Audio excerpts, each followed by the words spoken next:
is down, but they're looking for the killer blow. That's it, back of the end zone. Dagger! He's looking. Jamil's coming. He's moving. He's moving. He's got him. He's got him. It was caught, but Jed has called the sack.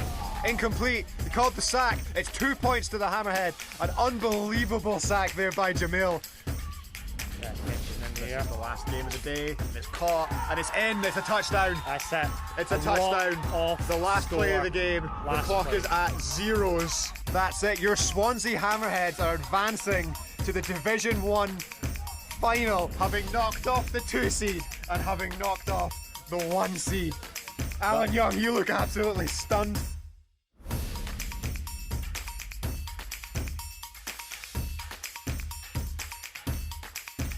What do you mean by live? Genuine live?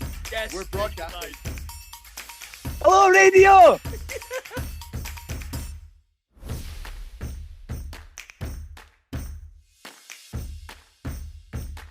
And now, a new episode of The Way We HNC It.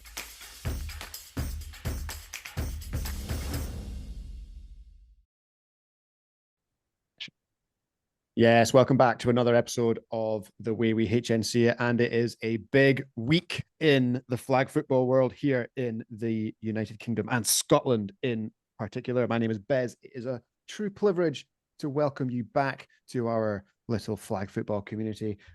I am joined by 2 co-hosts. For the first time in what feels like many, many moons, I can welcome Mr. Stuart Anderson. Woo! Hi, Bez. Happy New Year as Happy well. New Year. It's Happy been a New week Year. since I've seen you. Yeah, It has been. It's been a little minute. Are you keeping well, sir?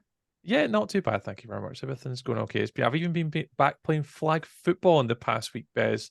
So it almost feels like the universe has solved itself almost. So Things are falling back into alignment. it feels like it. Yeah, and I've even found myself a cheeky wee team to play for this weekend. So Oh, very good. I even get to play this weekend. I was a wee bit nervous I wasn't going to find a team, so we've got that to talk about later. But all good in this corner of the earth, Bez. How's things up Good. your neck of the woods? Snowy? Snowy.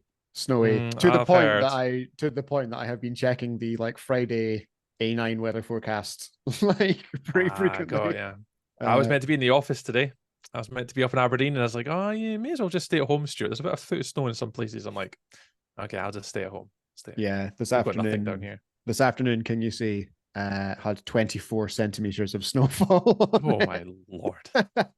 So that's about half an hour from where we are. We didn't have quite that much, but yeah, it's been coming down all day.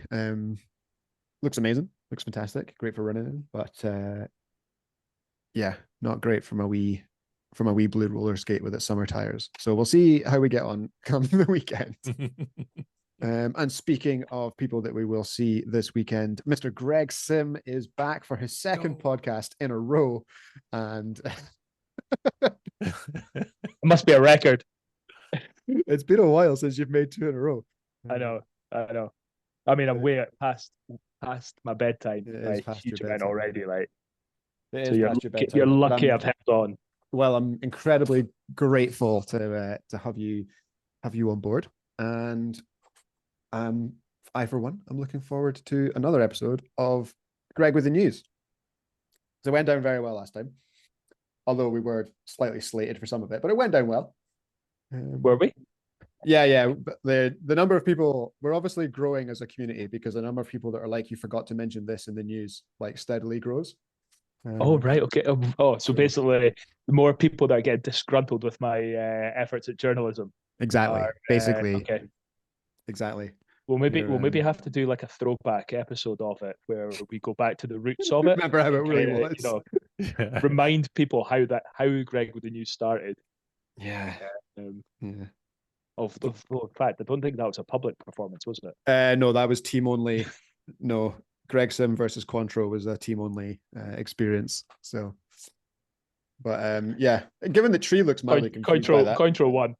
Oh, Yeah, that's way Control before one. me. Yeah. So basically, it was the night before. It was the night before King Ball, and all through the night, it was the NFL draft, and it was the year that Baker Mayfield went number 1 overall. oh my god, that was a few years ago. Yeah. And we were in we were traveling to Edinburgh Airport for like a 7 a.m. flight or something. So we went to Scott McDonald's and we were watching the draft, and Scott and I had written out a bunch of headlines about the draft. And then we broadcast back into the All Cats team chat, Greg reading the news. But every 30 seconds, a timer went off and Greg had to do a shot of Cointreau. And basically it was like, can he get through? How can he get through the news? But if he stumbled over a word, he had to restart the story. It was good times. And that's basically the origin story of Greg with the news. So you think it's chaotic now. No. You should have seen it. Imagine what it was back then. Yeah. I mean, we had a good fun raiding Scott's wardrobe for a sufficient newscaster's outfit. Yeah. I mean, I wouldn't be surprised if you're able to get 2 or 3 from that closet. Fashionable guy. He's a fashionable dude, that man. we opened up his drinks globe, and Cointreau was the least objectionable thing that was in there. Drinks globe. Yeah, he had like a TK Maxx, or like, I can't remember where he got it. It was like he'd got it like pretty reasonable from a secondhand shop. Like he'd seen it and he was like, "That's hilarious." Yeah, oh, it's and the best. it was so funny. It's a fact that you managed to describe. We opened the drinks globe and went for the least Objectionable bottle. No. I think if you'd if we can't even remember what else was in there. I think if we cracked up, well, it was a not inexpensive bottle of whiskey, I think. So I think if we cracked that open, you would be dead. You'd still be off it anyway. You'd still be doing shots now trying to get through it. Pretty sure that's the hardest flight I've ever had. Yeah. So it is what it is. Okay, anyway, well, right. On that, we'll play the music and begin the news.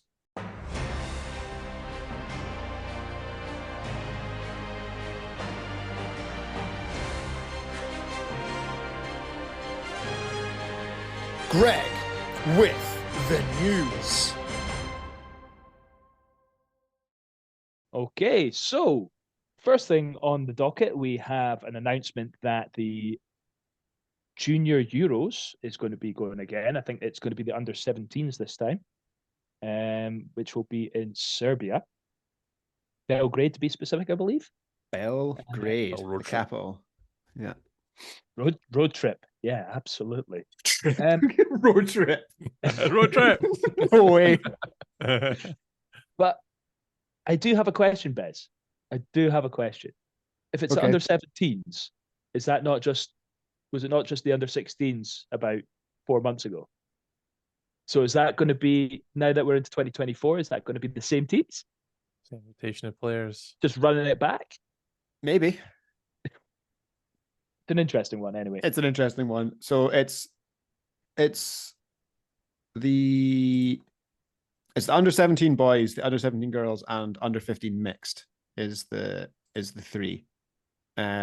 Which, yeah, I'm pretty sure was the same as last time. For those of you that really want to get into it, then it's the my Serbian is not great, I'll be honest, but it is the Kovilovo Resort, which if we Google Maps from Granton-on-Spey for your road trip idea,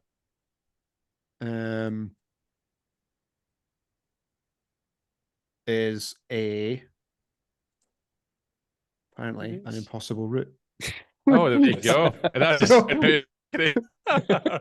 Granton, no. sorry, yeah. It's a 31-hour drive. So, but it depends. No problem. It depends. So it's 31 hours if you go through.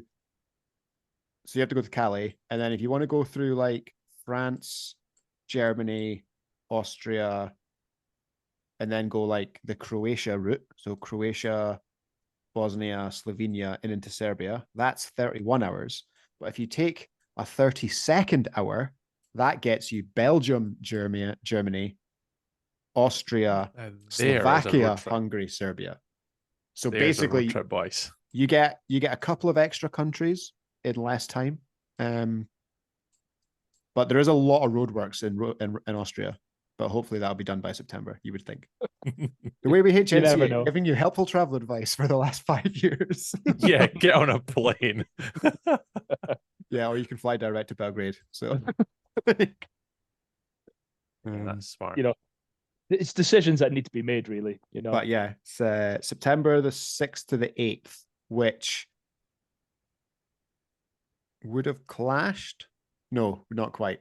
I was going to say would have clashed with BAFA flag finals this year. But I imagine, given that we don't have a calendar yet, that will be taken into account. you would Perhaps. think so. You would think so. You would think an organization would have these sort of things figured out in some sort of calendar. Think a lot of And things, Greg. be You aware think a of lot it. of things. It's Sorry, positive show. Positive show. I think I've got a Zoom button for this. Positive show. It's an audio show. Nobody saw that, but I It's an can audio just show. zoom in with my emotion of. visual jokes on a radio show is the best.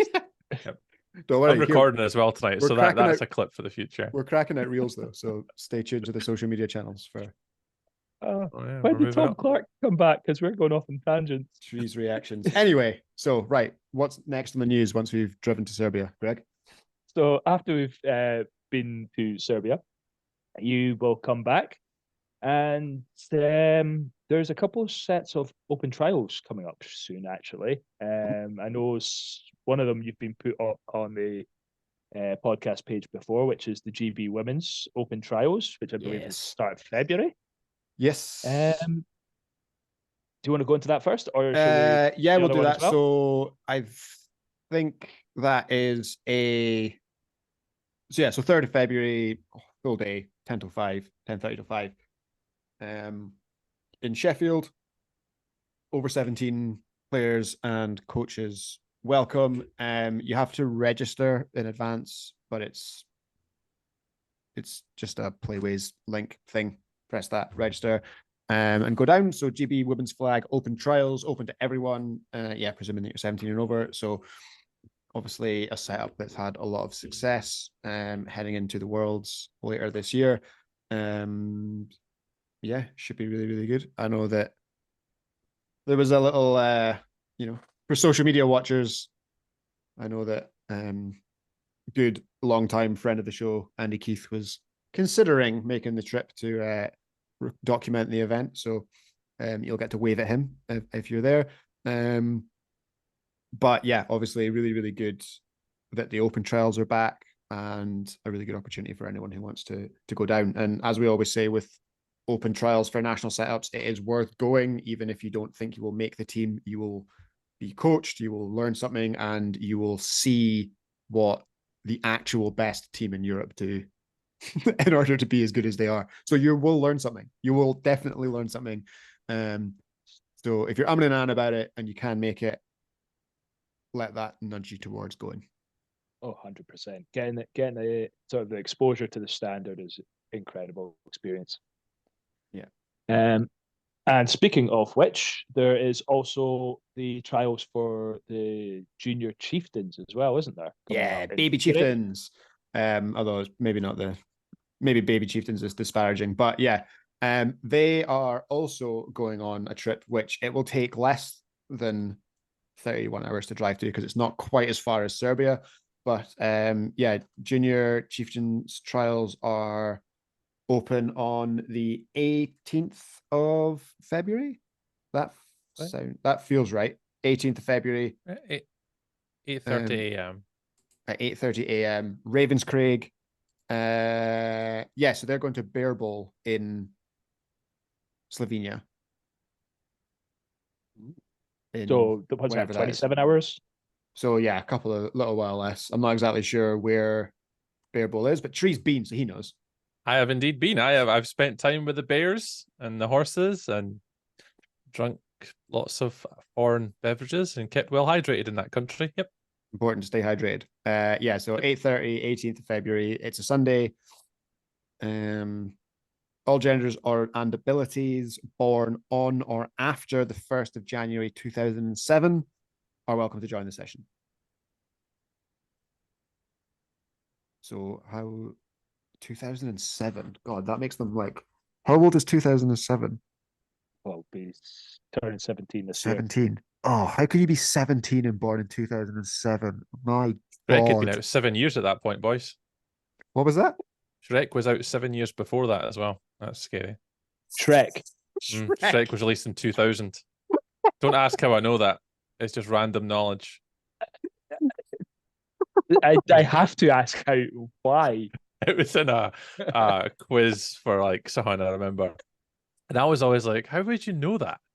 And then from that, I was like, oh, never forget that now. 2000 kind of is one of those sort of, okay, fair enough. Yeah. Yeah, I think like Lord of the Rings was about the same time. There's a lot of 2000 was like a millennium one. That's right, yeah. So it's like, so when you get to see people 2007, Jesus, man. That's a crime. So does that mean, do you kind of count how old people are? So like if they're born 2007, you're like 7 years post Shrek. You know, it's almost like BC and AD for you. You know, it's either before Shrek and after Shrek. Before Shrek and after Shrek. You know? That's it. Yep. Not the Millennium Countdown or Doomsday or nothing like that. Yeah. So I was born like put 12. Put it this way, Tree, because you're a Microsoft guy, right? Right. On the 30th of January 2007, Microsoft Vista was released to consumers. They had no idea of the struggles. They had no idea what was about to happen. Yeah, that was like 3 years post-apocalyptic Bebo as well. You know, it's they've got no idea this lot. No idea. Struggles.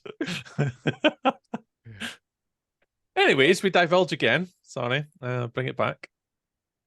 I'm sorry. That's going to be in my head for a long time. It's just using your years as either before Shrek or after Shrek. Yep. I just love that. Absolutely love that. Okay, Greg. Right. What else? What else happened what else is in the news? So yeah, trials for the GB women in Sheffield, beginning of February. Trials for the Chieftains youth in the middle of February. Next on the news. Well, an event you mentioned last episode, Flagapalooza have confirmed their first 2 entries. One of which is absolutely not a surprise. Cheltenham. Makes sense. Oh, surprise. You know, not the tunes. Never saw it coming. No. And a team affectionately known as the GB Bronze are also there. GB Bronze. Yes, the Reading Devils are in. So yeah, looking forward. Yeah, that's a good start to the lineup. If you are looking to enter, then judging by the post today, there are still spaces, but half of the open mixed spaces have gone. And obviously there's the bracket, the women's bracket as well. So looks like fun. Hopefully there'll be a lot of teams going in for that, and we'll continue. If that means that at least we've got 8 more names to come out the hat.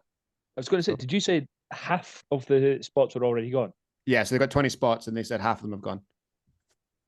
So I mean, that's a great start for the update. So quick maths is that there's 10 spots available, and we have 8 more teams to find out who they are. Fantastic. Did they give a hint as to how often they'll be revealing these teams? No, but they've done like 2 in 3 days. So or is it just going to be a really long wait and they'll do it like a couple weeks beforehand now? Just psych. Yeah, just like maybe. Really drag it out. Maybe. This team has an S in their name. Do like I mean, that could be quite fun. You know, just do like one like a week, Hangman. Like Monday, get do the like a set of clues. Get the Monday, community to Friday. pick a letter and do Hangman. Content. Yeah, okay. that'll be good. That'll be good. Absolutely. So we'll move on. I was going to say, did you see what before me? Did you see the sports they did last time? Oh yeah, man, it looks wild. It's quite like CrossFit and dodgeball, rugby, netball, and that's without even thinking about alcohol and dancing and partying and live music. Gonna be good. Why is nobody going at this thing? Get those spots taken. Sorry. Sign up today. Sorry. Yeah, I got a little bit excited when I seen the little message come in for this event. I thought I'm gonna have a little dig into this, boys. It's pretty decent, like good idea. Great idea. It looks tremendous. It looks as if it'd be a really, really cool platform. Yeah, even for them as a club, if you think about Cheltenham as a club, the exposure they get from obviously the age group that's going to that, 17 to 25, 30, that's your prime age group to get kids in and like university kids and stuff. When I saw it, I thought it was a brilliant idea. Hats off to the guys. I thought it was really clever. Yeah. Well done. 17 to 30, and then Tree rocks up. Average age up. I mean, I'll bring the average age up quite a bit. Now, I was thinking flag. What would you call it? It's not tea in the park. Flag in the park. I'll bring flag back to tea in the park when it's apparently going to return, right? I did see that. Yeah. I wasn't sure if it was a wind up or not. Probably, you know what it's like. It's just anything to too old for that. Revive it. Too old for that now. People are like, you're never going back to the age thing again, Bez. Yeah, it's very ageist today. Like, in 2017, I have no idea what Tea the Park is. When was the last time you went camping and managed to get through a crate of tenants? Am I allowed to say last weekend? No. Tree's just in some bushes outside a Kelty with a 6-pack. Yeah. I was not familiar with your game. Yeah, well, yes. Your baby's still young yet. Just wait till it gets older. I will meet you at the local pub. The coping mechanisms get a bit worse, do they? A little bit, yeah. You'll move for the beer to the rum soon, and the whiskey comes later, Greg. You'll learn. Yeah, if you're still on the big juicy, then you're doing all right. Yeah, he's got the Ribena still at the minute, Bez. He's such a puppy. Fresh faced. Yes, flag football will happen at Cheltenham. Fantastic. Great idea. We'll bring it back a little bit closer to home, and the aforementioned criticism of the news is about to be addressed. Okay, it is about to be addressed. Because now we have a member of the team coming. Now we have a member of the club here. We can truly exactly. It wasn't appropriate to mention that at the time because there was lots of other things going on, and we didn't have the relevant personnel. So here he is. Tree Anderson is here in the building. The Broncos, the Grangemouth Flag Football Club, have a new team. Yep. Talk to me, Tree. What Mustangs? I would love to talk to you about all the ins and outs of my brand new club. I know a little bit about it. Obviously, as we know, any new club, they're going to go into Division 1. So obviously they'll play alongside the Grangemouth Colts. There'll be 2 teams in there. It's not been split based upon talent, as far as I believe. It's just who wants to play with who, just so the guys can kind of play with people that they want, as far as I know. So I'll be playing Colts, and I think that Sam is going to lead the Mustangs team, which would be good. And yeah, I mean, they've got the numbers for it, and it just means that game time, with a lot of guys kind of moving into the Broncos setup. Last year, we saw how big their sideline was. A lot of guys weren't getting minutes. Well, if you dropped in the Colts, then Colts are then not going to get minutes, and it's just trying to, weigh that issue of like, how do you do it? And again, through my experience of being in a club with 3 teams previously, it's an absolute bloody nightmare. So fair play to the guys that have obviously been able to put this all together. But yes, we'll have another team in Scotland to probably take the place of the Kings. I don't know what's happening with them. But no, I put some feelers out about the Kings a little while ago, and I don't think it's looking good. There was I don't think so. Yeah, it was a non-committal response. Yeah, I don't see it happen. I mean, I could be wrong. From my little inside knowledge that I have, I don't think so. But again, that just means the league will just align the same as what it was. So nothing's going to change really for anyone in Scotland. But yeah, the Mustangs will be another wee team to play up there.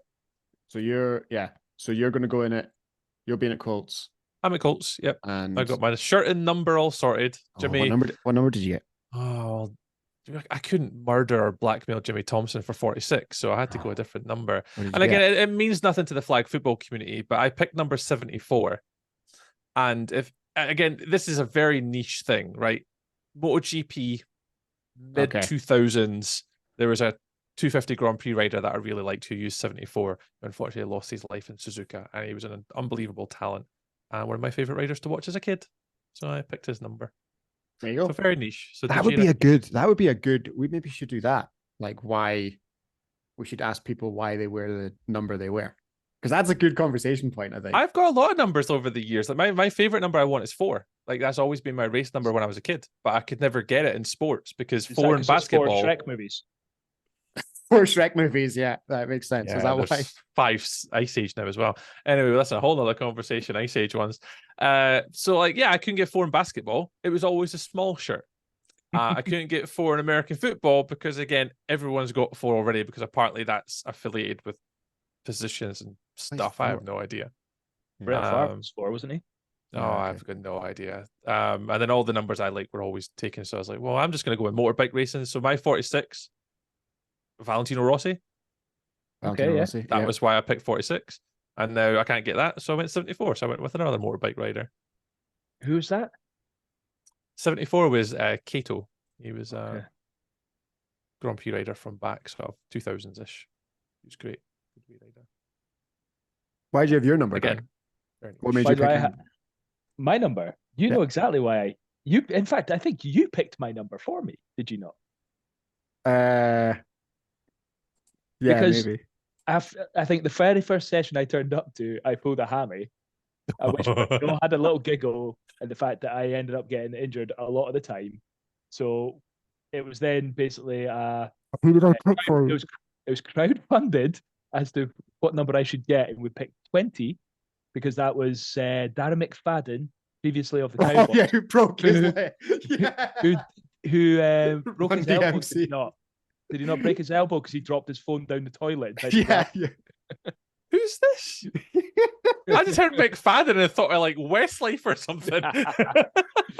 So it was a former running back for the Eagles and the Cowboys. Oh, right. I know who you're on about. I think, and he was always known as getting injured in just silly circumstances. And one of which was the fact that he supposedly broke his elbow by dropping his phone while, like, I don't know, he must have been going, what was he doing? Looking at his phone like in the toilet anyway, but dropping it towards the toilet and trying to grab it, and then obviously missing it, and obviously smashing it off the porcelain. And I'd forgotten about that. I had absolutely forgotten about that. But yeah, so because I was funny. constantly injured in my first few weeks of it, yeah, that was it. I got tarnished early. Oh, the story between our numbers. Well, Bez, what your 10, yeah. 10, yeah. Alessandro Del Piero's number. Ah, legend. Okay. Dead. Very easy. Very easy. But yeah. Here's one for you. That if you could re-pick a number, would you, and which number? Oh, if I could redo it. I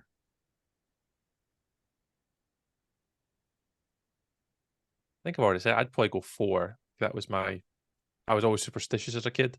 Yeah. And that was always my lucky number. So if I was always going to change it just to a number that I'm familiar with, I would say 4. Just gets my lucky number, and I raced for that as a kid when I was like 6 till about 12 or 13. No real rhyme or reason. I don't know. Brings back memories when I was younger. Brings back the memories. Yeah, post 2007 when I was getting talented, and I got old and grab it. Old and crap. Yeah, that's not true. Oh, thanks, Bez. Yeah, just wait till you see me playing fag this weekend. I'm just going to be an old grumpy man. This group sucks. This group sucks. Oh well. I don't know. Are you going to commit to a number, Bez? I don't know. I think I originally wanted 1. Just because I like the symmetry of it. So like 1 or 11, but one of them was Callum Young and 11 was Tom Clark. So then I fell back on 10 because it was the number I never got playing football, even though it's hard when you were a tiny left back to get number 10, to be fair. So like yeah, so fair enough. 10 was dead easy. Fair enough. So yeah. Okay. So the Mustangs are back. And that's why we have numbers. Well, Yep. not back, but they exist. So the, Must- yeah, the Mustangs have arrived. have It's another horse. Yeah. So It's who's going to enter the league? Oh. Yes, Tree. You're welcome. You got to do. Apparently, I can't do things on the screen because it's a podcast. You got to do audio things. Got to do audio. So yeah. And that's a soundbite for later. Yeah. So and Sam is gonna. So sorry, that's where I was going. You're leading the Colts, and Sam Mustangs is going to the Mustangs. Yeah. As far as I believe, I could be completely wrong. You know, our God and Savior Fraser Thompson might make a different decision. But so I mean, to be fair, if it helps, we should definitely be advocating for Sam to be at the Mustangs, just because the nickname Mustang Sammy is like just too easy. Hadn't thought about that. Yep, that's got to be on the car playlist, baby. Hadn't thought about that. Bez has been waiting for that one. He's lined up for weeks. Like, I know what I could do with this. Guess you better slow that Little face Mustang lit up when down. he figured out he could shoehorn it in. Give me some matchups though. Think about names like Mustangs and the Gunslingers. Oh yeah, I think that's a matchup for the ages. All you wanna do is ride around, Sammy. See, it's so good, it's so good. Honestly, if any other decision is made by the coaching staff, then it's the wrong one. Dear me. Okay. So cool. Right. On So that's the news, right? Main business. That is the news. That is the news. That is the news. So we'll move on to tonight's main story. Tonight's main story is finally Flag and New Year is upon us. A new year is about to begin, and battle will commence once more in Motherwell for the first time since last Saturday night. So we touched on it lightly last week, Greg, the groups, but we'll try and go a little bit more kind of more in depth to what we expect from each of the teams and each of the groups, and maybe see if we can chart our way through the tournament. So what is going to be fun though is that there are prizes.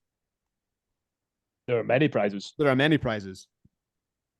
So there's first, second, and third in the championship bracket is doing normal cups. And then there's also, is it a mug and a quaich for the plate and barbarian brackets. And the MVP of the entire tournament is getting an actual damn sword. Have you seen this? I have not seen have this. you not seen this? Yeah, no, they're essentially getting a broadsword. It's obviously difficult It's been to on social media. I've totally been had a blackout recently. I'm not. It's obviously difficult to. It was on one of the. I don't think it is on social media. It was on one of the. If you open Turnify up, if you're at home, you'll be able to see it. If you open up Turnify, I'm pretty sure it's in one of the briefing documents. And yeah, you can't. It's difficult to tell scale. I appreciate that. However, in my head, the broadsword that is on offer for the MVP is at least the height of a man. Right? It looks out. So we'll all find out together at the weekend. But yeah, looks pretty good. So yeah, championship, second place, and third place get your kind of classic tall trophy. The barbarian bracket get a nice quaich, and the lowland bracket get a nice drinking mug. While the a strong drinking vessel, while an actual broadsword for the MVP, which is different, and I can't wait to see it. So a nice explanation for someone if they have to try and fly home with that. Yeah, God, someone. Yeah. I wonder if Sorry, why have you got a sword? I was dead good at catching balls and making tackles. So yeah, right. Let's get on with it. Group A: the Grangemouth Broncos, the Utrecht Dominators, the Edinburgh Outlaws, the South Dublin Panthers, Bold City College, and the Chichester Sharks. Good group. Good. Very good group. Good group. It is. Broncos. Broncos went on a run last year. And in this tournament, obviously third in the BAFA leagues this year. Always perennial kind of championship bracket team. And yeah, we'll probably be feeling pretty good about getting out of the group. But yeah, there's definitely some teams in there which I think are. This is one of those groups that I think the third spot, the battle for the second spot is the one to keep an eye on. So Utrecht Dominators obviously come over a lot. We're used to seeing them. Edinburgh Outlaws, playoff team in BAFA last year. South Dublin Panthers just repeated back to back at Emerald Bowl. And yeah, if you haven't watched the extra point shootout, of Emerald Bowl, go on YouTube, get it.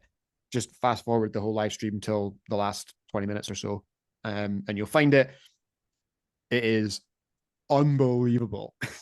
Like, it is unbelievable. It goes on and on and on, and eventually the Panthers pulled it out. Bold City College are the kind of regular speaking wildcard team. When they're playing at home in the States, they are known as the Playmakers. So if you've seen the Playmakers kind of online, kind of anywhere, that's Bold City College that are coming over. Potentially a couple of former national team members from the States are in that squad. So could be a very, very exciting watch in Group A. And then the Chichester Sharks, regulars at pretty much every tournament that is going, and often are very successful playoff team this year, again in the BAFA leagues as well. Exciting bunch. What do you reckon, Tree? I'm excited for the Sharks again after the quake. See if they bring the young lads up.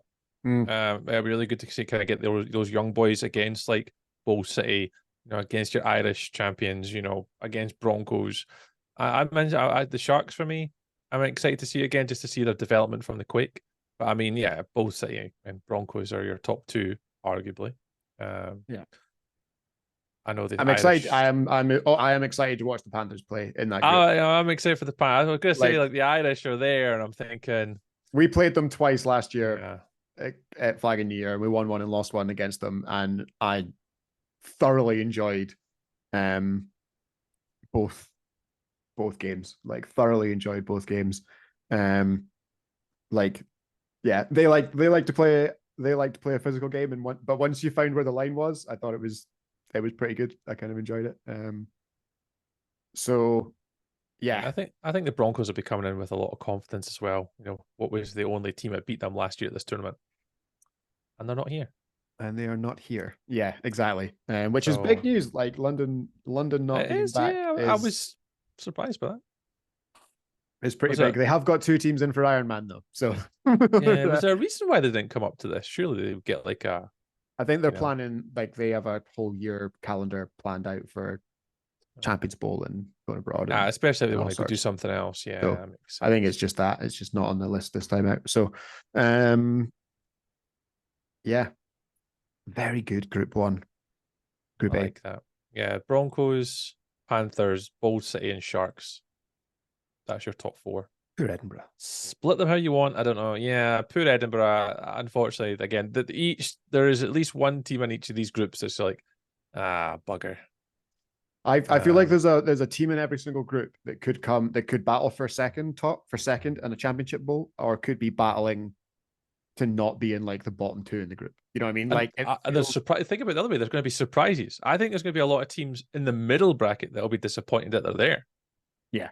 That's the one. It's like, who's going to be playing for that mid? That's going to be an exciting one.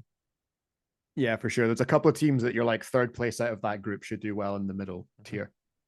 Yep. Agreed. So, particularly Group 2 when we come to that one. You're looking very pensive, Greg. Yeah. I think kind of Trees knocked it on the head, really. I think if you're saying, if the rumors are true about this Bold City College, that what you're suggesting there, that it's a couple of high-level athletes there, then any team coming from America, we tend to have that sort of opinion that they should be pretty strong. So you'd expect them to be in that top two, the Broncos as well. Just on general history, tend to try to attack this one and take it pretty seriously. So should be a good team for that. The Dominators, I think, are going to also be very much in that sort of kind of ruining the group that they've been brought into, the same as Edinburgh. And Chichester could be anything really. It'll be a very interesting group to watch. It'll be quite fun. Yeah. Outside that top two, I think it's going to be a very competitive group.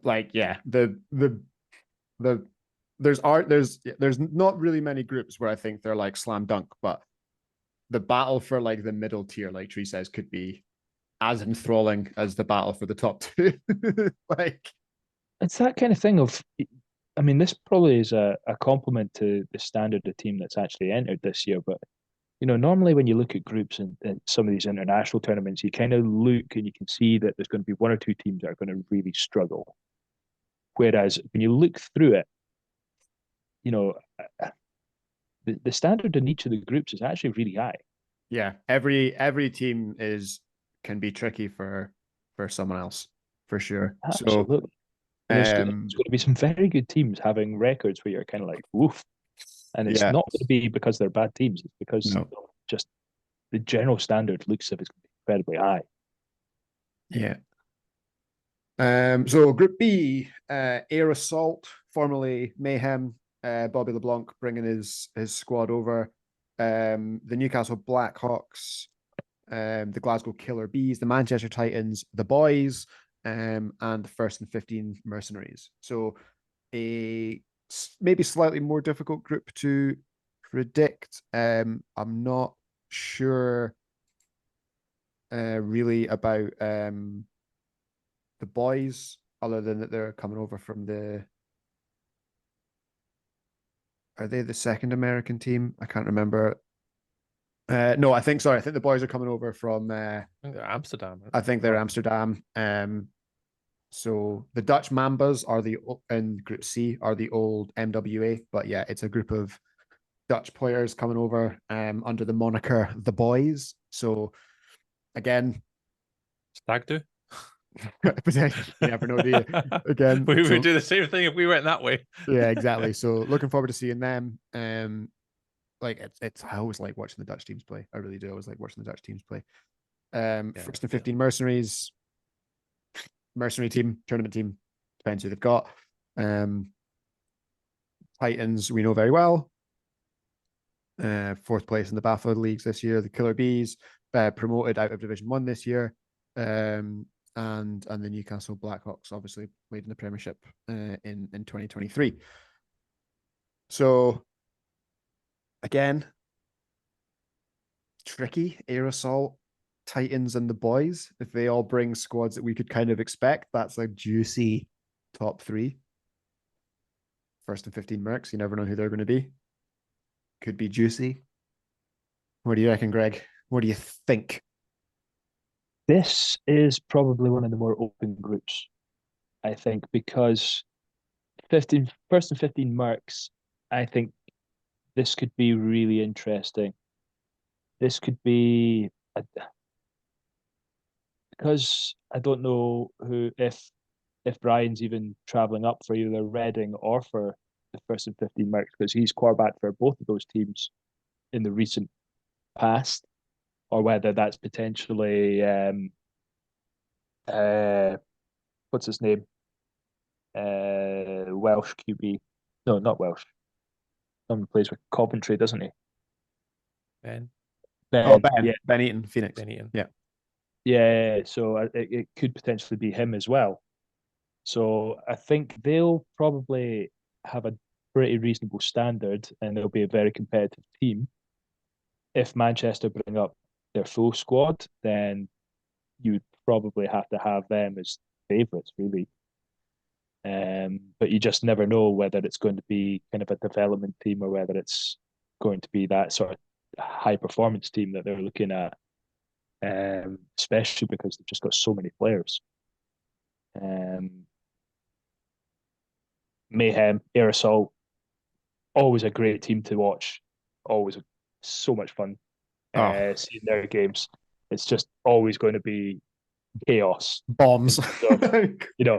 No defense played, just everything just on the offense. That's going to be a lot of fun with that.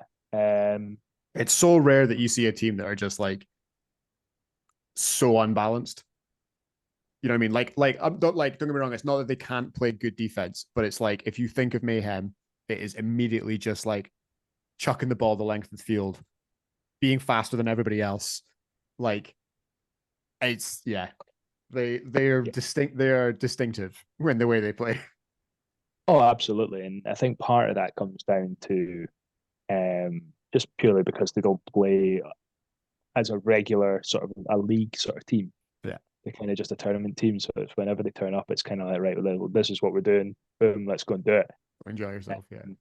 Which means that they're not always consistent, but they're always a lot of fun. Yeah, for sure. And I mean, and on their day, they can be up there. Oh, tournament winners on their game for the outright win of tournaments as well. So it's going to be cool to see who they turn up with, because what's juicy is that the top two teams out of Group B meet the top two teams out of Group A in the quarterfinal round. So you're potentially, if you're saying like Titans and Aerosol are your top two, we've got them meeting like Grangemouth and Bold City. Potentially, like that's kind of where you start getting into like the cool possible matchups. That's just going to be fun to watch. That top bracket. It's going to be such a. I mean, I've said it far too many times. I'm just repeating myself now. The standard is going to be just ace. Yeah, for sure. And that's just one side of the bracket. We haven't even started. We haven't even got to our side of the bracket. So let's do that now. Let's slither down into Group C. Aberdeen Oilcats, Craigavon Cowboys, Manchester Crows, Silver Lions, Dutch Mambas, Salford Scorpions. Silver Lions, we know who they are. We know who they are coached by, and we know why they are coming to this tournament. So, you kind of mentioned it before that there aren't many groups here where you think you can pick the winner in advance. I'm going to go out on a limb and say you maybe can in this particular group, barring shock, trauma, travesty. But but then at the same time, like, I mean, Greg, we've kind of spoken about this before. Like, you've been on the Silver Lions team, and you sometimes feel like other teams play harder than they maybe normally would because they're like, if we get this scalp, like. Absolutely, that's 100% a thing of being like, well, you know what? There's a lot of guys who have tried out for that silver program, and there's a lot of guys who have that sort of, I feel like I should be involved in that, and this is my opportunity to go and show that. So, and it is that sort of thing of, it's rare you get to play against a team that is technically a national team. Maybe fair enough, they're not the gold team, but they are a national. They represent that program. So yeah, they will have the lion on their shirt. It's very much a prestige sort of thing. So, yeah, absolutely. And not to kind of put any fear into your beds, I know fine that Dale does have a little bit of a thing. I believe that Oilcats have played against Silvers once before. Okay. And I think it was a draw. That's way before our time. Like way before. It's not. Mm-hmm. It was Pink Bowl when they first went to it. Oh, of course. It was just dredging with rain. Yeah, the rainy Pink Bowl. Of course it was. Yeah, because Aaron never shuts up about it. Yeah. and they'll still. I think when I joined, The smarts. he kind of recapped some of the stuff they'd done previous tournaments to kind of like say like, right, well, this is what we've done. We need to be better than that. And he has this thing where there's that game against the All Cats, which it's stuck in his head, and he was a bit annoyed that they didn't win that one. So I think I'm really going to glad have that he's going to be out for a little bit of revenge there. So I'm really glad that the rematch is indoors in a temperature controlled room on lovely springy fast turf. Yeah, exactly. So I think that's going to be one that he's going to be really quite keen to win as well. Just maybe we'll have to take a hose and just sprinkle them a little bit. But the other thing is about like, and I think this goes for all teams, that because every team is probably a lot of the teams are going to end up in a matchup this weekend where they're like, they are the David to the Goliath. I've always found that like pretty freeing. Like, yeah, if you're coming into a game and it's 12-minute clock and you're like the 30-point underdog, like throw the pass, like dive for the tackle, like run the route, like come on, like it doesn't, like don't hurt anyone, but like just go for it, like anything, like why not, like don't be shit, but like it was always one thing that I would always be quite aware of when playing for the Silvers whenever you got against another UK team was, as a Silver, you were essentially in a lose-lose situation.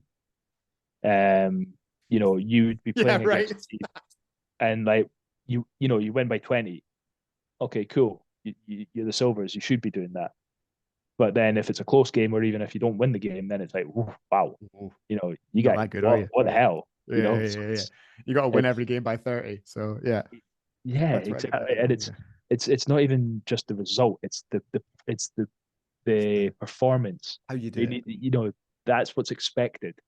Yeah. So it's Michelin star cooking versus what comes out of your HelloFresh box. Yeah, well, yeah, but I mean, like, to be fair, like what we've seen of that Silver program over the past couple of years, they have done that. They have been able to put in the performances as well as the results. So, they have, and I'm like weirdly excited to be on the receiving end of it because that's never happened for me. It's never like I've never played them. I've played some international teams before, but I've never played the British one. So, go on then, let's have a go. Go for it. Like you say, if they beat us by 30, 40, 50, like, yes. So looking forward to that. Obviously, big game in the group will be the first game of the group, though, the Liam Harper Bowl, where the Manchester Crows and the GB Silver Lions play each other.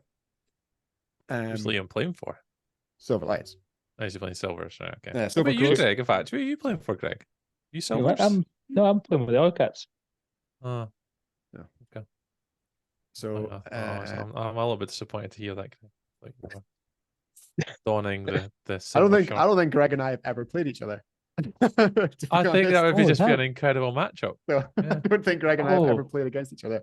No, I don't think we have. Outside of training. So that would be weird in a proper game situation. It would be weird. It would be I'll referee it. Go for the hamstrings. So Dutch Mambas, as we mentioned before, the old MWA Monkeys with Attitude squad. They're now under the moniker of Dutch Mambas. Seen them at King Bowl a few times, never played them. But yeah, obviously they attend their, relatively speaking, local tournament, and have always seemed to do well in that like just athleticism category that we see a lot from the Dutch teams.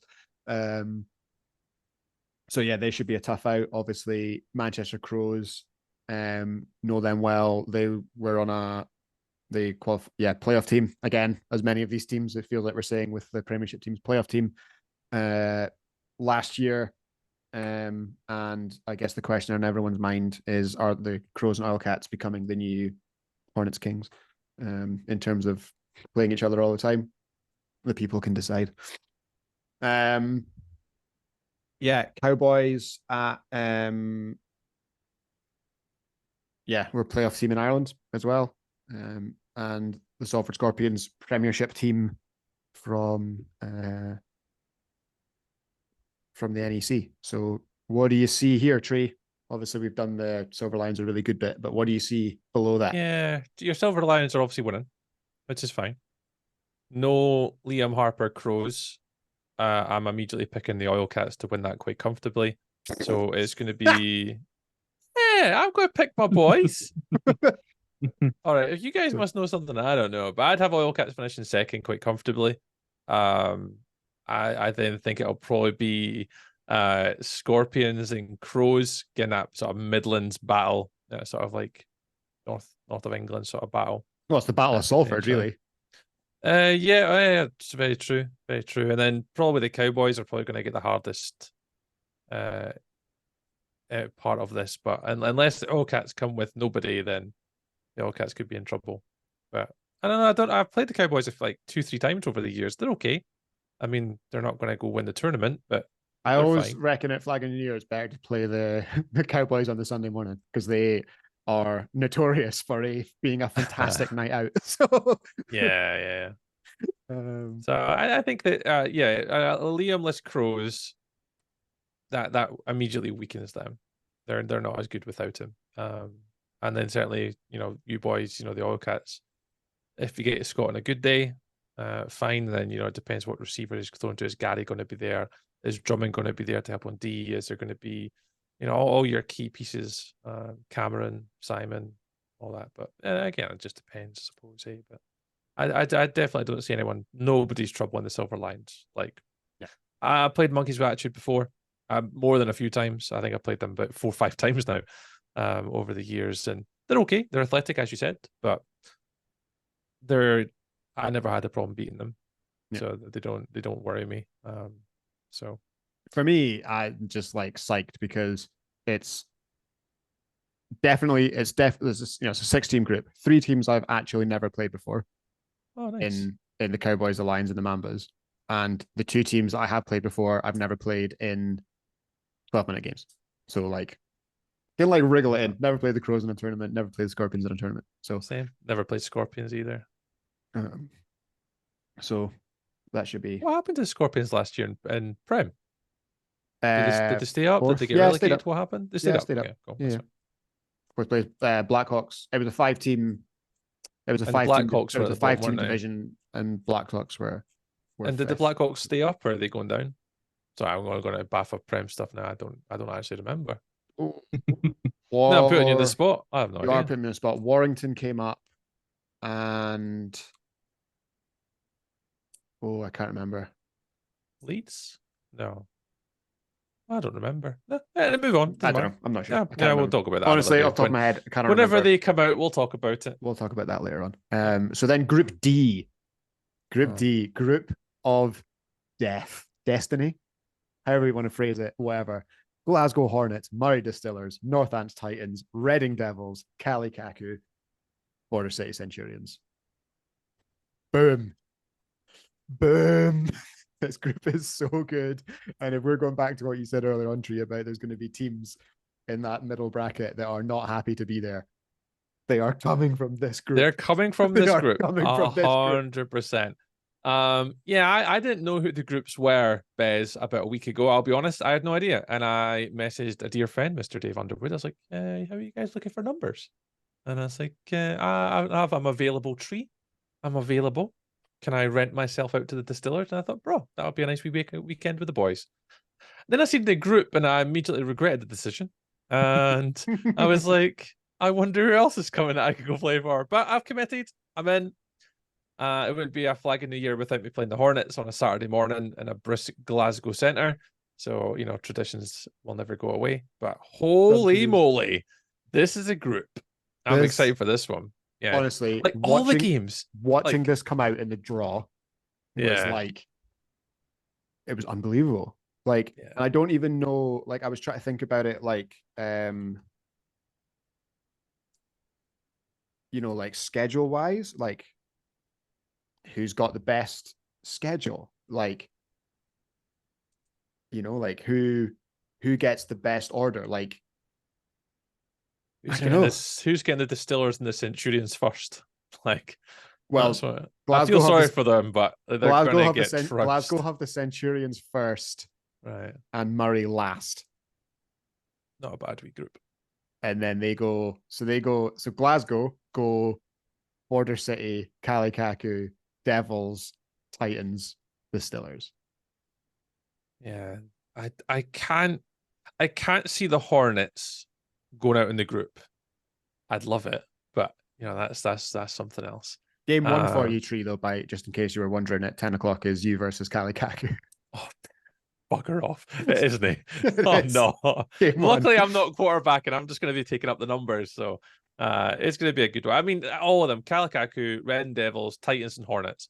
No, if you put them in every other group, like as another team, you'd probably say that they're one of the teams to go through, like is second or first to win in the group. Yeah, potentially. All of them. Yeah, I don't know how to read this one, to be honest. Like, Kalikaku are not coming all the way from France to finish third. Reading Devils are not coming all the way up with their GB gold team to finish, third or fourth. So what could get very exciting is Group D, 6 p.m, final game of the day. Reading Devils versus Kalikaku. Yeah. You can bet I'm staying around. That's going to affect the group. We're sticking around for that one. Like, that's so good. Yeah, I don't even want to call it Bez. Like, I'm just happy to be playing for the Distillers, and I really look forward to wearing their jerseys and watching some intriguing football, because that top 4 is a wild scene. No idea. I love flag football. I love watching it. I love playing it. I love being able to talk about it. That's just 4 teams that are just going to batter the living daylights out of each other, and it's going to be in a small format. It's literally going to be who has the ball in their hands last to win the game. That's what's going to come down to, I think. Could be being smart with the ball, because the way I see the short format is you have 2 drives in the first half and you got 2 drives in the second half. That's it. Yeah. Especially when you're playing against good teams and they matter. And these are going to be very close. So I like Group 4. Group 4 is probably one of the most exciting one. That you're right. Someone's going to be 2 teams are going to be disappointed that they're in the mid bracket on the Sunday. 100%. Yeah. So what is also just a little bit of HNC battle and banter for anyone who's been keeping an eye on Turnify. The Aberdeen Oilcats obviously stay on the pitch they come off of to referee the following game, and every single game is Glasgow. Oh, nice. I'll be delighted with that. For also, because we're going to get to brackets in a minute, but yeah, don't forget that second place in this group will play first place in Group C, which we believe will be the Silver Lions. So coming second in this will pretty much guarantee you, we assume, a matchup with the GB Lions. And that's a final. If you imagine like the Silver Lions against the Red Devils or Silver's Kalikaku was a semi-final at King Bowl, I think or so. Final at King Bowl. Yep.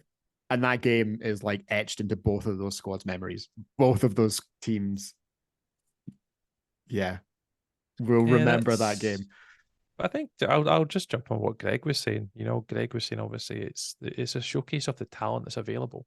I don't remember a flagging new year where arguably the top 4 or 5 teams in every group are like super competitive. Yeah. Like to the point where, you normally have like your weaker teams maybe coming in. I'm not going to name any names, but that you all go, oh yeah, that's fine. We can win that one. Here, like the Hornets, if they want to go on to be competitive, which Nicky and the gang will want to be, you've arguably got, 2 of the best teams in the country in the Northern Titans and the Red Devils in the UK and Kalikaku, all in your group on a Saturday. You're going to have to, and this is the problem with the Hornets. Remember, if you go back to the years gone by, the Hornets always needed a scare to get up to speed. You're not going to have that opportunity on Saturday, Bez. Like the Hornets, if they want to go in and do well, they're going to have to turn up from game 1 and be plugged in and be super sharp. So Nicky's going to have to, I don't know, again, I don't know if Nicky's going to be quarterbacking, but he's going to have to be plugged in quite early to be effective and get out that group. So who do you reckon then? Top 2? I think that I'm going to go Hornets top in the group. I think that they've got the ability and talent to do so, and I'm going to probably do Oh. It's between Reading Devils and Kalikaku for me. Yeah. I think the Reading Devils, and I've got the number over the Northern Titans. So I'm going to go Kalikaku. I'm going to unfortunately say the Reading Devils don't quite have the legs, and they're going to shoot me for that. I love the Reading Devils. They're a nice bunch of lads. Yeah, see, I'm I've got to generate content. so torn because same. I can't pick one. If so the Reading Devils hard. go through, I'd be so proud of them. Because but at the same time, Glasgow are not gonna. I just can't see Glasgow losing two games on a if Saturday. they've got, I just can't. if they've got James, I just can't. Jules, Cammy, Nicky, if they've got their full squad like Maka, that rookie, if they have their full squad, the Hornets are going into all these games expecting to win every single one of them. Yeah. Where if I look at teams like the Northern Titans, do I see them going into every game and being competitive? Yeah. Do I see them winning them? I'd be hesitant. But the Reading Devils and Calicu, can you win 4 games out of your 5? Like, it's a big ask. It is. Unfortunately, the Centurions and Distillers, that's your bottom 2. Sorry, Centurions. I do apologize, but that's a rough day at the office. That's a rough group to get drawn into, for sure. Yeah, I think it's going to be between Reading Devils and Calicu. I think who game of the day though, like the final game of the day. 100%. Yeah. Agreed. But definitely group 4. Yeah, that's a scary one. That's again 4 teams you'd say could potentially get to the final as well on a good day. Yeah. The way the Titans have been playing over the last couple of seasons. And there's an argument here that whoever comes out of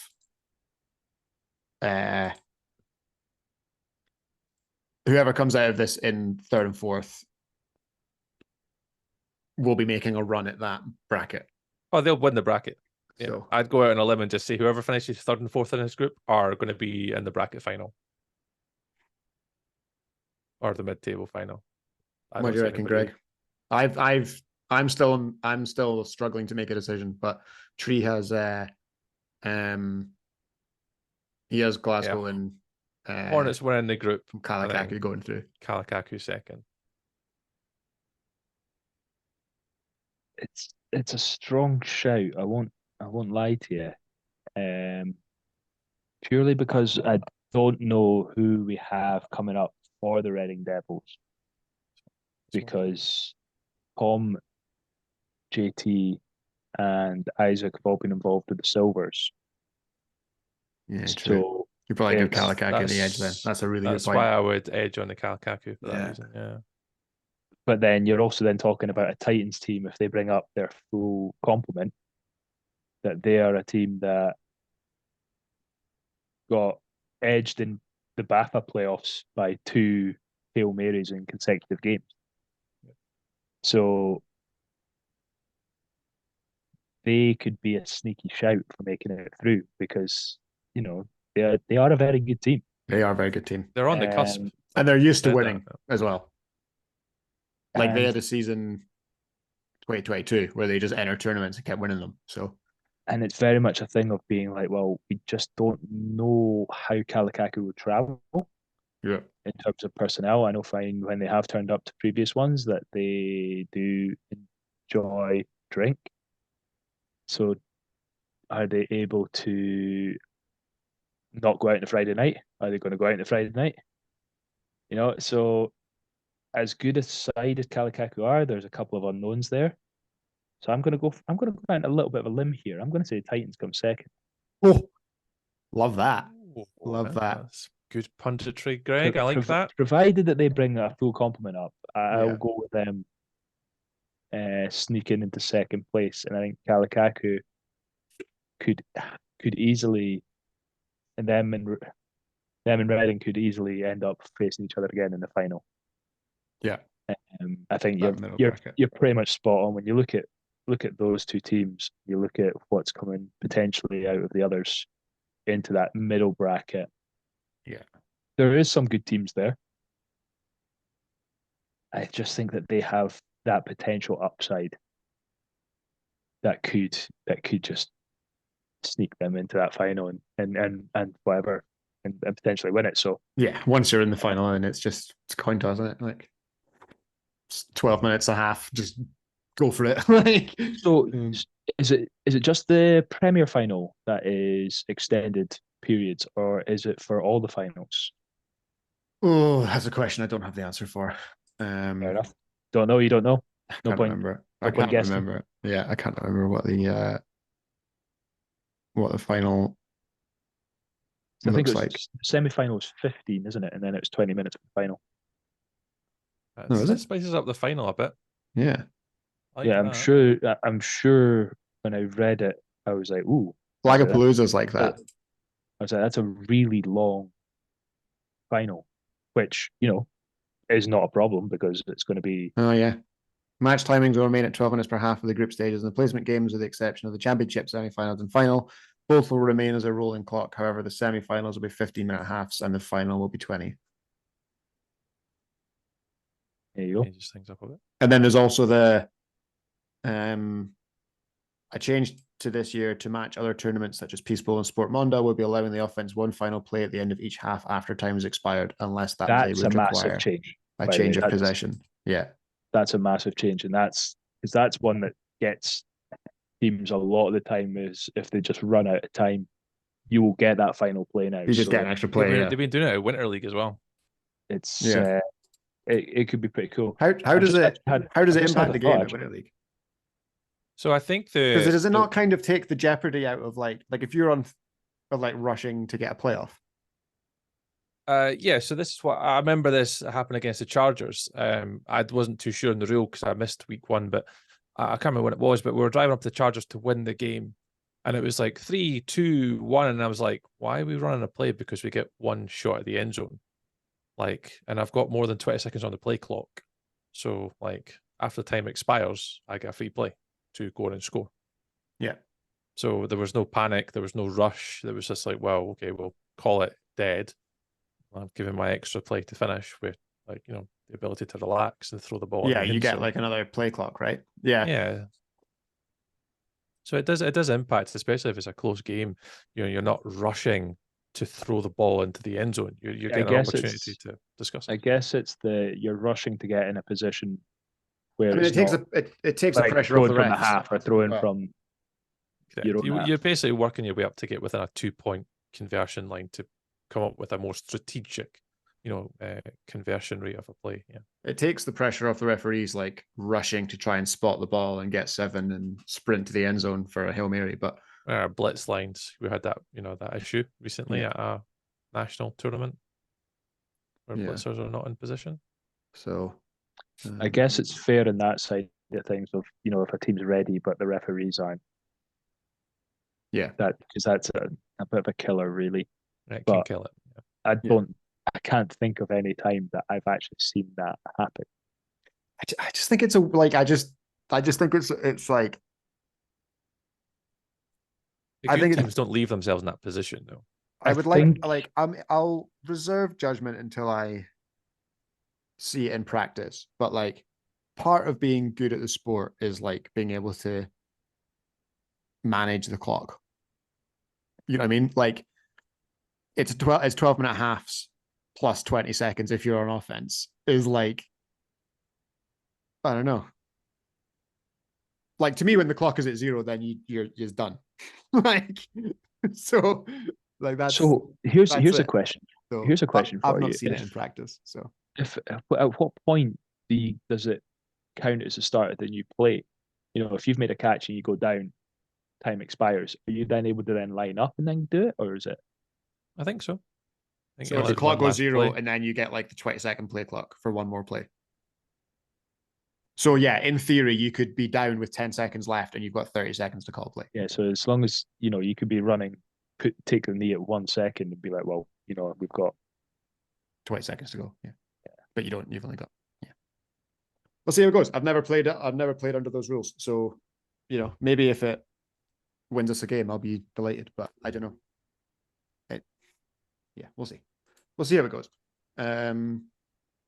Okay, so we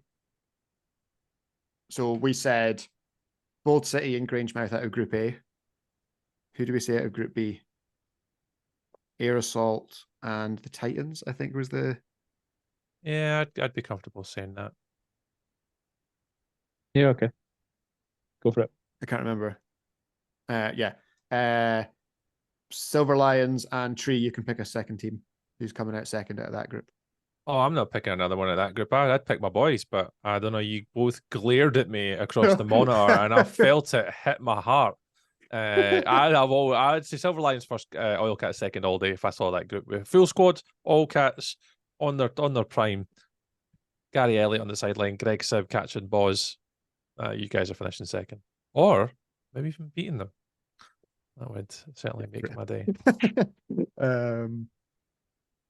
Okay, fine. Oil Cats in second. And then Group D.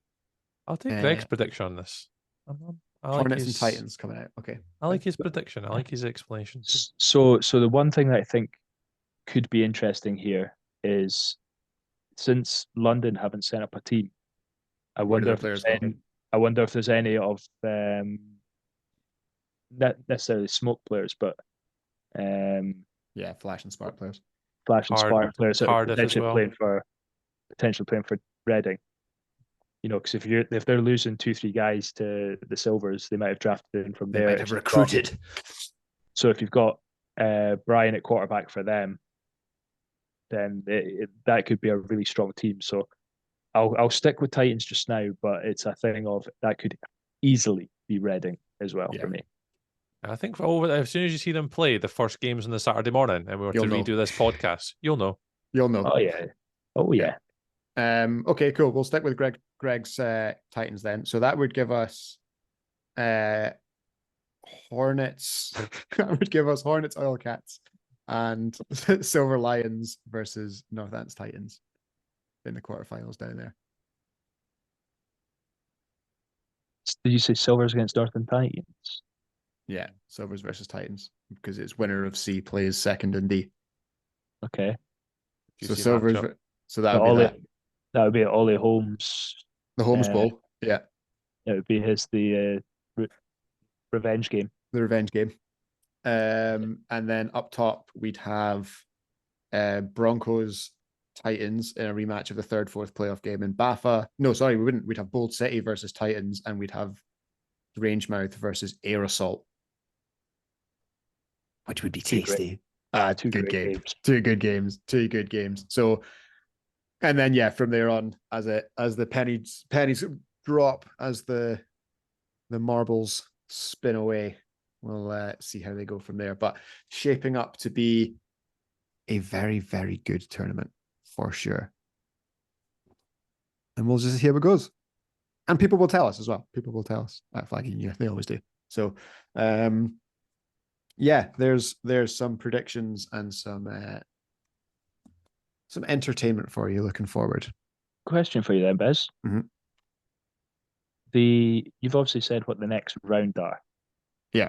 So obviously, if that was the Oil Cats against Hornets and Silvers against, say, Titans, do the winner of those two games play each other in what would be the semi-final? So play the opposite bracket. So right. So first in Group C plays second in Group D. So that's Oil Cats Hornets. The other side of that bracket is first in Group A and second in Group B, which would be the Bold City College against Titans game. So you would end up in that situation with a Silver Lions Bold City semi-final potentially. Yoink. And then on the other side you could have like a Glasgow Air Assault semi-final potentially. That's interesting. First in Group C, second in Group D. So Glasgow Air Assault semi-final, and then whatever comes out of that into the main final. And the overall championship final is due at 20 to 3. So we should be all done and dusted by dinner time. half 3. So first games kick off on first games kick off at 8:30 in the morning. So we're done by half 3. Sorry. Glad I'm in Group 4. So right. There's an upside. Although, I are you didn't think not? there was one. Although I think you might be. You'll be referee in the first. You're set of refereeing, games. yeah. So you're refereeing at 8:33. I'm not really a distiller, you know. So, I'm a guest. Guest, yeah, friend of the team. So, yeah. Well, that makes 2 of the 3 the way we HNC it hosts. Murray Distillers tournament players. Oh yeah, so it does. So, look at us. Well, look at us. We need to get Greg's shirt made up. So we'll negotiate his fee for him. Stuart and I will act as his agents. Yeah, that's fine. Okay, so before we go, we're going to play one last game. It's a game that we teased last week. The game is Don't Get Me Started. It's a game that Greg sent me in. We asked. I now regret it. We asked the community to send us in some ideas for potential discussion topics. So the aim of the game is each player, myself, Stuart, Greg, will be given a topic selected by themselves, blind, to go on a 1 minute. What was the phrase on the thing you sent me, Greg? Impassioned rant. Yeah, why not? Why not say an impassioned rant on the subject. So I will read the four out. Oh, you're going to read them out? We're not. Okay. I'll read them out, and then I will randomize. The numbers. So the things that you will be ranting on are number 1, but not number 1. The first one to read out. Traveling a long distance to tournaments and then playing a local rival. which is a good one. Number 2 is players that have mismatched accessories. So blue gloves, pink sleeve, yellow boots, and their team plays in black, something like that. Mismatched accessories. The other one is similar, but it was given all of the possibilities out there, teams that choose boring uniforms. So maybe one for the uniform monitor there. And finally, what I thought was the most obvious one, but it did take over 12 hours to come in. BAFA.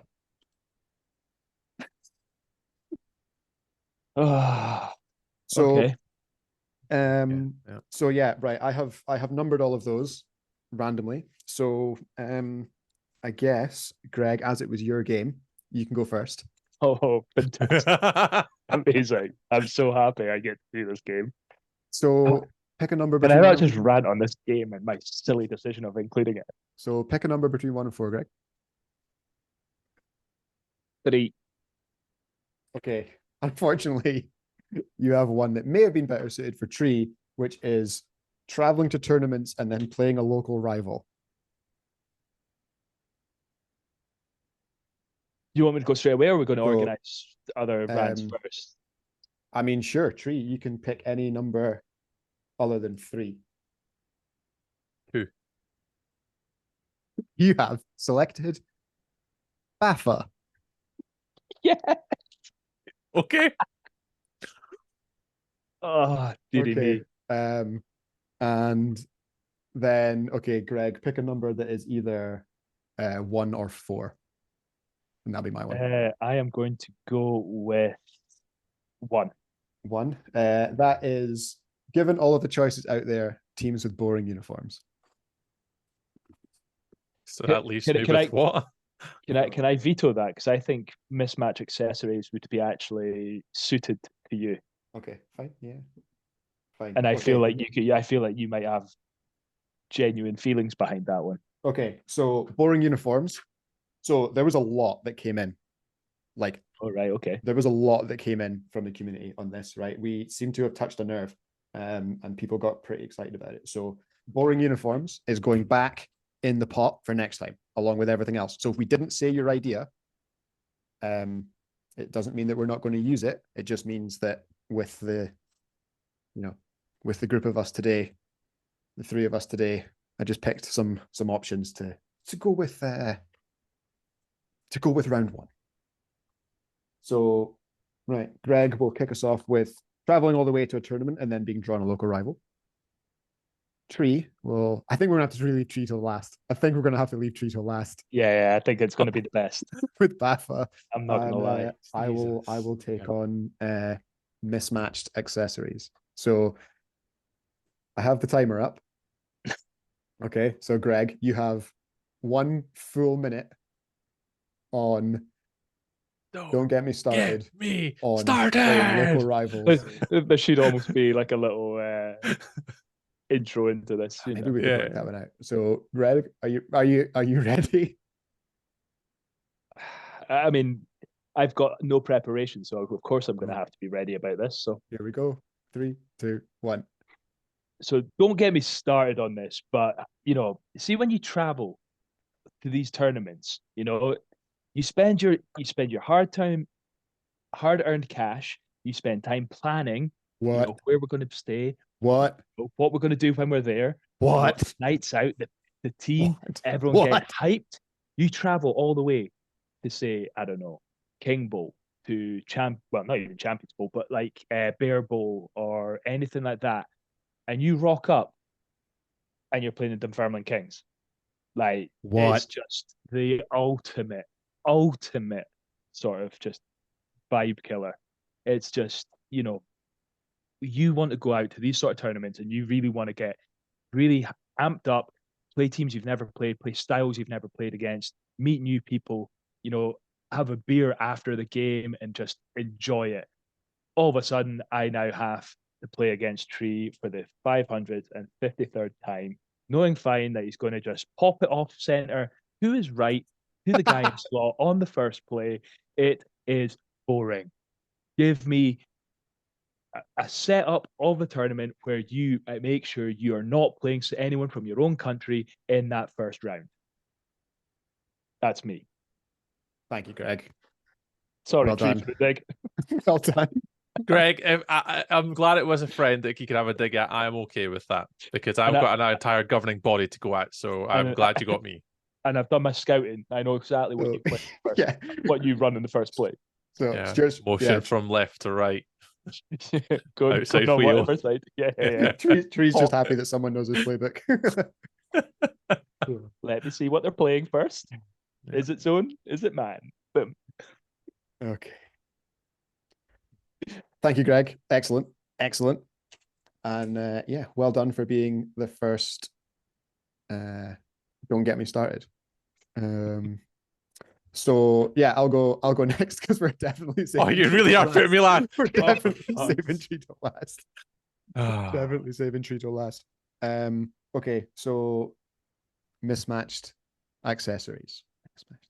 Okay, so you can just trust me on the watch because I'll look at it. Well, I tell you what, let me get the clock up. Okay, you can clock me. Here's so I can see. Watch. Okay, so you can see me. Okay, perfect. Right. Okay, so right, 3, 2, 1. Right, you know what, Greg? Do not even get me started on players with mismatched accessories because do you know what it shows? It shows me a number of things. Number one, lack of effort. It's lazy, right? It's lazy. How difficult is it to open up EP Sports, Football America, Sports Direct, other vendors are available, and just be like, oh, my team wears jerseys that have these 3 colors on. So I'm just going to buy things that fit, things that look proper, right? It shows a lack of discipline. It shows a lack of respect for yourself, for your team, for your teammates, for the sport and the game itself. It is unconscionable that people do this. It is not that difficult. And if this is you, then you should hang your head in shame, Maruch. There is no requirement for this. Just honestly, be better. Like, show some respect. And I think that might be it. Just, you got me started and I'm done. I'm done talking about this. Can I request an extra 15 seconds on a particular topic within a subsection within this mismatched accessories? Yeah. How do you feel about odd boots. Oh, that's like if you're going to wear odd boots, like you have to be so good. And actually, you're the LeBron of flag. The right? thing is, though, I even think even if you're that good, it's then arrogant, right? So like if you're good enough to pull it off, you then can't pull it off because it's like, yeah, okay, fine, you're better than everybody else. Deal with it. Like you don't need to wear two different colored boots. Like, oh, that is a bugbear. That is a bugbear, Greg. That is a bugbear. I was hoping it would be a full minute on that. You know what? I'll add a bugbear to that. Someone who only wears a compression leg on one leg for no reason. There's no injury. There's no warmth. There's no Now I'm getting angry. No, that annoys me. I'm just going to add to that subsection C as well to that, Greg. I'll add to it too. That was a good suggestion.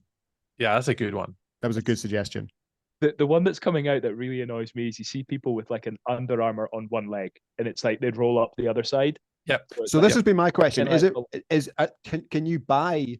Because you can buy an arm sleeve, but can you buy a single leg sleeve? Or are you buying tights and cutting one leg off?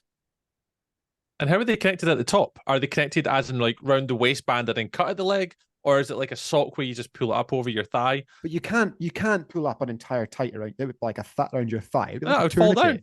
Yeah. Maybe like a tourniquet. Your suspenders hold it in place. I don't know what these guys doing. Safety pins? I don't know. Oh man. Anyway, that's a good 3 minutes, guys. Well done. I feel like Tree's stalling as well. Yeah, Shop. Yeah. Right. So Tree, just in case you weren't sure, your topic you were given was. Let me just consult my notes here. Baffa. That's how you say it. Baffa. Okay. Is it Baffa or is it Buffet? Baffa. It might be a silent, find out in silent H in Baffa. Okay. I'm the sorcerer in Aladdin. I've not had one swear in this show today. I might use one. Oh, you want to use the weekly swear? I might use my one swear. I don't think we've used the weekly swear this week, so I think so. I'll maybe try and refrain from it. I'm going to put myself on mute just to give him the floor. I'm not, because people need to hear the giggle. So here you go, Tree. You have a minute. Okay. Ready? I mean, I'm sure whoever's going to come out of my mouth, I do apologize to the whole nation. Go. But we'll go for it. Right. Don't even get me started, guys. I speak on behalf of the fucking nation that BAFA are an absolute joke. They're about 10 years behind every governing body for sport in the UK in regard to organisation, events, social media, presence, player development. They were getting to the Olympics and we're 10 years behind. Sort it out. It's a joke. Don't get me started. Now, what can I add to that in regards to development? 30 seconds. Well, good job on the BAFA program in regards to GB, but that's not even part of BAFA. It's separate. No, and they're completely separate. Why? I don't get it, Greg. I don't get it, Bez. I don't understand. Insurance, players, regionals. I don't get it. Don't get me started. It needs to be rebuilt from the ground up, and I'm glad they're taking their time to analyze this for the future of the flag and making sure our sport is well done to the future. I congratulate them for taking their time and reviewing the situation for the growth of our sport. Is that okay? Mate, tell us how you really feel. Nailed it. Glorious. I tried to. I didn't know what to say, so I just went with whatever my mind was telling me recently. And I thought you did well. I think it was quite constructive. I think it was like, okay, where are we? Where are we at? Where are we trying to get to? We're going through the right processes to make it better. It was a well-crafted storyline. Had a beginning, a middle, and an end. Yeah. See, I only had a minute. I had to go quickly. So good. This game can stay. Yeah, that put me on the spot too, because I go like, what am I going to talk about? Because I don't want to be too controversial, but enough to go, right, okay, this is where we're at. There's the build up. There's the, oh my God, did he say that? Then it's like, oh, I get why he said that. And then the other side, like, right, that's where we're trying to get to. So it's like the whole journey. I mean, that first 30 seconds definitely was a roller coaster. The absolute fear. You're welcome, internet. And I use my one little swear word because, I think the nation will appreciate the bleep. But I think we're all the same. I think every team, every player, official, I think I think everyone would probably mutually agree that, things could be doing and getting better and improved, and we are, and we're on that pathway, and that's why they're going through the review board right now, I believe. Is that right? Is that the right thing? Is that what's review. I haven't seen any results from it or any same. It better be good. It does fill me with confidence. It better be. Well, yeah, there is that as well. Yeah, strategy better be good. But it does fill me with confidence that they are taking their time. They're not just rushing it out the door. Like, that fills me with confidence. But on the other hand, you are right though. Think about it from another perspective. Like, surely this is a strategic approach to the future of our sport, which we should have been thinking about anyway, like in years gone by. It's not like this should be new. This should be things that we want to improve, and as a sport, as a nation, how can we take it to the next level? We should already have all these ideas and stuff, So I don't know. I'm probably as excited as you boys are, just to kind of see what's going to happen, what they're going to do to our sport, and where we're going. Be nice. I'm excited for it. It better be good. That's all I'm saying. I'm making threats. I'm intrigued. We are all intrigued. So sorry about the little rant. No, that was the absolute point. So it's exactly what we asked for. Okay. I think I was just speaking on behalf of the nation. I think that's where the passion came from. My what is it they say in like the posts? My opinions are my own, or whatever it is. Yeah. Well, that's the nation, not me. Your Twitter bio. Yeah. Yeah. They do not respect. They do not. They do not reflect necessarily affect the opinions of the rest of the show. That is true. Yeah. No, we know better. Like, I don't think it's like hidden that there's lots of stuff we could do better in regards to marketing, publicizing our sport. There's so many things that we know we could be doing better with. But that's a whole other conversation for a whole other day. The strategic report comes out, and we get the lovely job of looking at it. So, to be fair, our strategic report special is going to be an absolute riot. Oh, it's going to be an absolute bomb scare. I'll predict that one right now.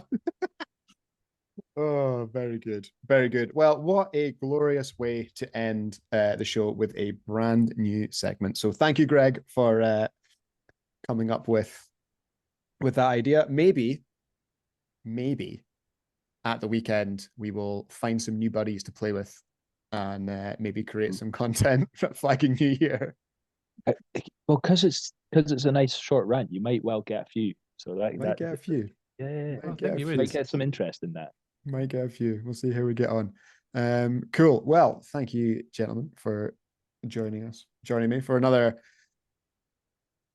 focused and deliberate show full of analysis and high quality punditry. So yeah, that is it. Does anybody have a joke? You know what, Greg? I knew Greg was going to have one. I actually went out and I got one. Okay, for you. Go for it. So I actually have some good news. I got a new job this week as the head honcho. Yeah, the head honcho at Old McDonald's Farm. Oh, really? Yeah. Tell me more. I am the new CIEIO.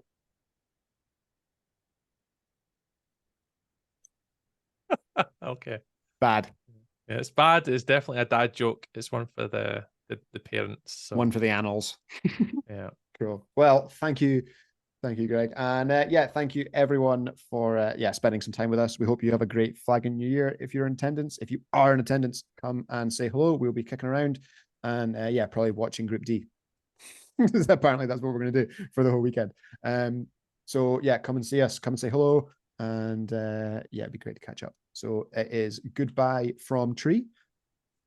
Bye. I'm going to get crucified. Bye. See you all this weekend. It is goodbye from Greg. Cheerio. And it is goodbye from me. Thank you very much for listening. That is the way we HN see it.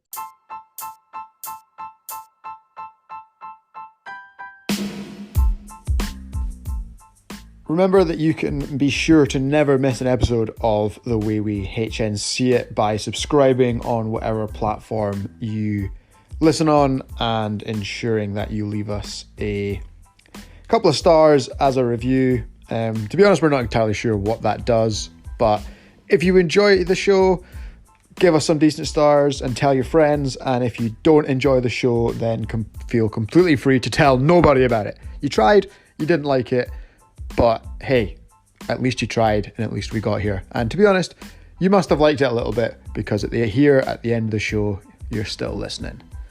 Speak soon, everyone. Have a great week.